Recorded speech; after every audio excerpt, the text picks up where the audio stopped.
Hi, I'm Jason Egan, and today I'm going to take you on a tour of my creepy collection. And also, I'm going to show you around a little bit of the official Saw escape room here in Las Vegas. Hello, Las Vegas. It's time to play a game. I was not your normal, everyday, average kid. So in school, we actually had Halloween parties, and you could always tell it was me. I mean, it started with a Grim Reaper style costume when I was I swear I was 5 years old. I mean, it was insane. And then it moved to Gremlins. I was Gizmo.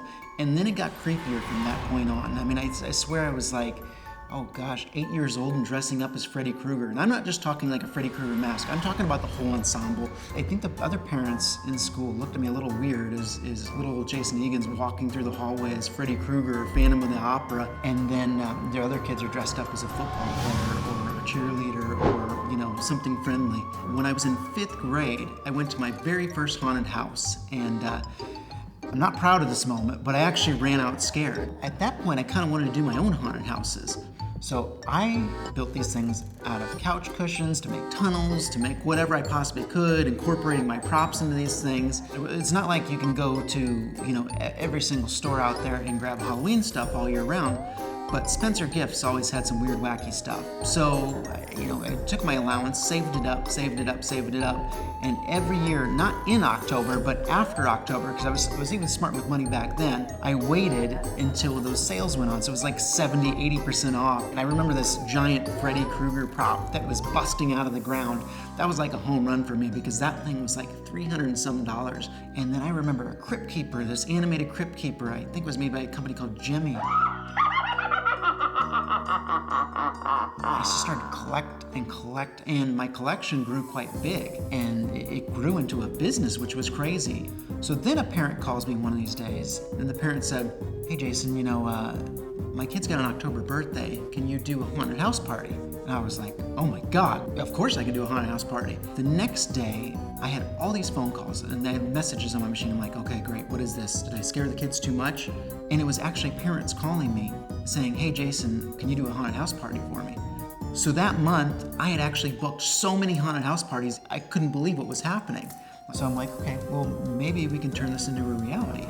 I found an old lightning rod manufacturing plant, a 15,000 square foot creepy building. I was able to get an investor and we secured that building. I incorporated as much as humanly possible. And I wish I still had some of that stuff today, but unfortunately back then I wasn't as savvy as I am now on storing this stuff and what you have to do, because latex unfortunately breaks down. But it was those props and those Spencer Gifts props that started this. And luckily I collected what I had because I learned one thing and one thing really quick. These things are very expensive to create. So it was a learning curve. So Lincoln, Nebraska was amazing, but it was only a town of 200,000 people. And I wanted this thing to be huge. As I toured, I went to so many different cities around the country to find out who had a lack of Halloween. I mean, what cities needed a good haunted house? And believe it or not, Las Vegas was one of those. So I just picked up and moved out to Las Vegas. And then that very year, Circus came through in Mandalay Resort Group, and that's when my life changed forever. One of the weirdest things about this event with Circus and what we called Fright Dome was I already owned the name Fright Dome. I had already planned creating these giant air dome structures and having haunted houses inside of them. So it truly was meant to be, and we were breaking records all over the place. I mean, USA Today was ranking us in the top 3 in the nation. Best of Las Vegas, all this stuff. I mean, we were just blowing away the rankings and reviews with this event. We see so many events that literally are here 1 month, 2 months. Sometimes they survive a year. This thing lasted 15 years. It really is a dream come true. So I'd done haunted houses for so long. I needed something that I could show off year-round. And in 2009 and 2010, I had worked with the studio Lionsgate, and they had lent me the licensing rights for my Fright Dome attraction to do the movie Saw as a haunted house. What was cool is these new attractions were coming up, these escape rooms. And I was like, okay, well, these are pretty cool, and they were all hovering around the horror genre, and I'm like, that's even cooler. So I I put together some floor plans, put together whole designs, everything on what we can do. And I had never built a single escape room in my life. I built haunted houses, but I've been to several, and I'm like, okay, they're one room. I'm in here for 60 minutes, bored out of my mind.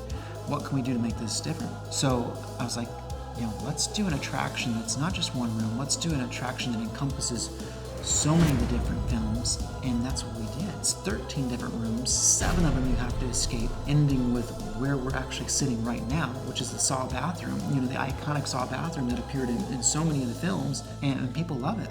This thing sells out all the time. I mean, we are constantly having to extending the hours, but truly one of the best studios in the world to work with. I love working with Lionsgate. I work with them every single day. For them to entrust me with such an iconic brand and then get the blessing of the producers as well. And Tobin Bell actually worked on this project, which is huge. I mean, Jigsaw himself, he did all the audio in this for this. I mean, it was unbelievable. We really treated their brand like it was our own.